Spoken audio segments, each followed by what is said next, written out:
Matapos ang halos 3 linggong trabaho, natanggap na ng mga kwalipikadong benepisyaryo mula sa bayan ng Gainsa at Milaor ang 8,190 pesos mula sa Cash for Works at Rice Convergence Program ng Department of Social Welfare and Development o DSWD. Sila ang mga benepisyaryo ng programa na binigyan ng pansamantalang trabahong kasama sa mga mahihirap, displaced o residenteng apektado ng kalamidad. Sa ilalim ng naturang programa, sila ay naglinis, nagtanim ng puno, at gumawa ng eco-bricks at iba pa sa loob ng 18 araw. Isa dyan si Nanay Wilma ng Gainsa. Nagrelinig po kami duman sa kanal.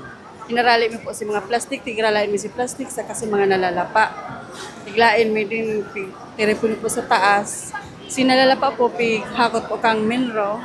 Sinalalapa po, pighakot din po. Kasi mga plastic, pighakot din po ito. Lain man po ito.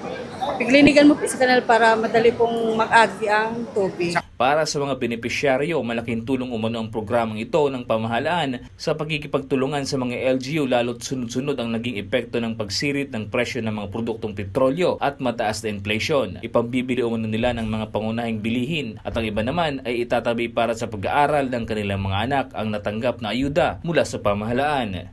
Dakula pong tabang iniasa mo sa totoo lang. Saro pa si pagkasararo mi. Kami mga magkakapit-bahay, nagkagawa kami pagkasararo. Halimbawa, alawas, balon, saka kung anong mga kaipuan sa project, yun lang. Salamat sa natabangan kaming mga mayong trabaho. Kaya. Nick De La Cruz, CSN.